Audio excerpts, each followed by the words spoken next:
Thank you, Mr. Speaker, sir.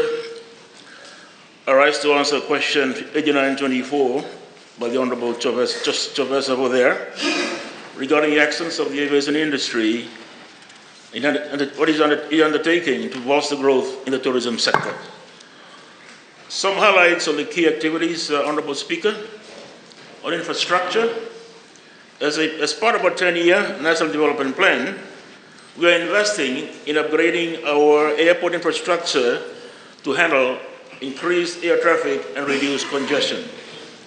This includes the expansion of terminals, upgrading runways, and improvement of air navigation aids. On Nandi Airport, Honourable Speaker, Fiji Airport is undertaking a comprehensive expansion and modernization of Nandi Airport.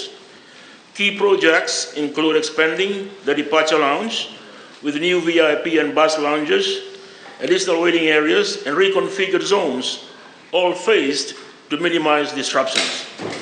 By year end, there will be new off-gate aprons for more aircraft parking, ongoing pavement maintenance, and planning for a transit hotel, retail building, and new car park. Gates 1 and 3 will be relocated between 2025 and 2028, with new gates added in 2029. Upgrades include new aero bridges by 2026, advanced check-in systems with biometric integration by December 2024, and a new CT scan-based baggage handling system by 2026. A polar PV farm will increase power capacity in phases to achieve net zero emissions by 2050. The airport will also introduce electric vehicles and charging stations, new fire trucks, and enhanced training facilities along with upgraded communication, navigation surveillance systems to meet international standards. On Nausori Airport, Fiji Airport is currently carrying out conceptual designs for the refurbishment of existing terminal to maximize efficiency and enable better passenger experience.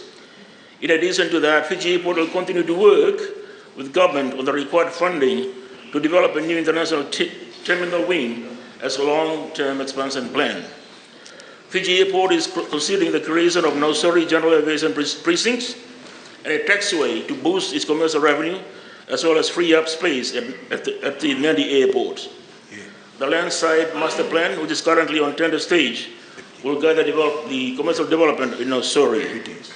On outer island projects, Fiji Airport is actively involved in several development initiatives for the outer islands. They have awarded Flame Tree Development Limited a $10 million contract to carry out pavement maintenance on 5 airports: Lambasa, Rotuma, Sabu-Sabu, Lakemba, and Matei. This contract, awarded in April 2024, after a rigorous tender process, is part of an ongoing maintenance efforts funded by Fiji Airports. Additionally, construction for the Lambasa terminal will begin in mid-2024 at its current location, with plans to acquire adjacent land for a larger terminal in the future. I have briefed the House on the World Bank project, Honourable Speaker. Fiji Airport is supporting the Ministry of Tourism and Civil Aviation in upgrading Sabu-Sabu and Lambasa airports as part of the World Bank-funded Fiji Tourism Development Program at Bono level. Phase 1, spanning 6 years, involves building a new terminal at the current site to serve passengers for the next 5 years. A larger terminal with expected capacity and parking will be constructed on a new site near the airport, pending World Bank assistance. Concurrently, a feasibility study for a new domestic airport in Sabu-Sabu will be conducted. On remote tower systems, Honourable Speaker, on the outer islands, funded by the World Bank, the implementation of remote tower systems for outer islands like Lambasa will utilize advanced technology, including high-resolution cameras, sensors, microphones, and a local processing system to provide comprehensive flight information. This initiative aims to enhance the operational capabilities and safety of these remote airports. On Matei Airport, Honourable Speaker, future plans for Matei airports, along with other smaller outer island countries, involve constructing modular-type passenger terminal buildings with government assistance, as these airports are owned by the government and managed by Fiji Airports. A concept design for extending the Matei Airport runway has been developed, requiring land acquisition around the airport. As I've stated, Honourable Speaker, we want to land the ATR in Matei. And yes, Honourable Speaker, There are proposed development of luxury resorts around the Asaurara, Bulagun, Nadula area. At the latest count, there are about 10. And the government is committed to this endeavor and is currently examining all feasible alternatives to foster the construction of an airport and corresponding facilities to support the investments. The initiative aligns with the government's strategic objectives to distribute the advantage of tourism across the archipelago. On fleet modernization, our national airline has a very young fleet and doing a wonderful job internationally, but we need to upgrade, replace the local equipment being used domestically. And as you know, Honorable Speaker, our national airline has reported some impressive results, and this augurs well for aviation for the future of our tourism industry. On regulatory reforms, we are modernizing aviation safety and security legislation to ensure it is in line with ICAO's requirements and fit for purpose. There is safety enhancement initiatives also with the ICAO. And of course, Honorable Speaker, I highlighted this week about the liberalization of our aviation policy. As stated, this is part of what we face today if you want to go into markets like the USA. But I want to emphasize that when we talk about open sky policy, it'll be considered on a case-by-case basis bilaterally. So there should be no fear of our national airline being threatened by some of the big boys internationally. Mr. Speaker, so these initiatives, coupled with our strong national oversight system compliant with ICAO standards, are aimed at ensuring that our aviation industry remains safe, reliable, and efficient, thereby supporting the growth of our tourism sector. We remain committed to overcoming the challenges we face and leveraging the opportunities that lie ahead to bolster growth in the tourism sector. Thank you, Honorable Speaker. Thank you. Any supplementary questions? Let them go first.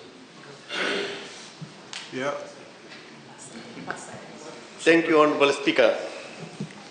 Honorable Speaker, while the terminal in Lambasa is important, no doubt that's a long-term goal and should be achieved for the betterment of people from Lambasa and Vanuatu as whole.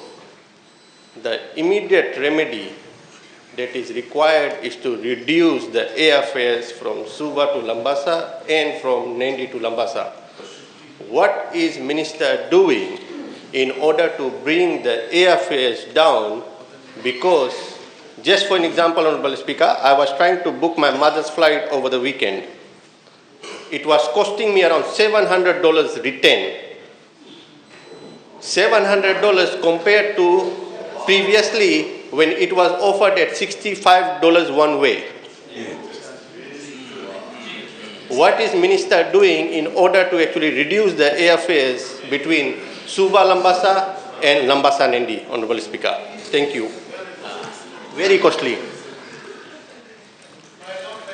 Okay, Honorable Speaker, operating an airline is a business, and the laws of supply and demand apply. And airlines have a yield system in place, Honorable Speaker. A yield system is whereby you book a certain time, you pay a certain fare. When you book last, you can be paying the highest rate in the system. That is the reality of the game. The reality of the game, Honorable Speaker. But looking at the bigger picture, Honorable Speaker, he's scoffed at the World Bank development program for Vanuatu. When you apply Vanuatu and you apply tourism in Vanuatu, there will be volume traffic, there will be frequencies, and the airfare will come down. So don't scoff like you did, Honorable Maharaj, about these initiatives. Thank you. Yes. Supplementary question. Honorable Bultabo. Thank you, Honorable Speaker. Just a supplementary question to the Honorable Minister. In terms of the Fiji Link services to Vanuatu and also to Nandi, can Fiji Link and Fiji Airways ensure that there are planes. They are mechanical problems. And if we move forward, this could frustrate many tourists, given the flights due to mechanical problems are cancelled at the last minute. And that has been an ongoing issue in the last 6 months. How can we ensure that we have a proper aircraft servicing the people, so people are not affected if they have connecting flight from Nandi to overseas and they are told at the last minute that the plane from Nosoro is not coming to Lambasa? Honorable Speaker, I think the problem with our people at the other side is the selective hearing. I did highlight in my delivery that we are replacing the old equipment used locally. Yeah? We're going to replace that. As I said, Fiji is a very young fleet internationally, but locally they will be replacing the older equipment. So it will not become an issue once you replace this equipment, Honorable Speaker. But Honorable Speaker, they do have quite a remarkable record now on on-time departure and arrival, Honorable Speaker.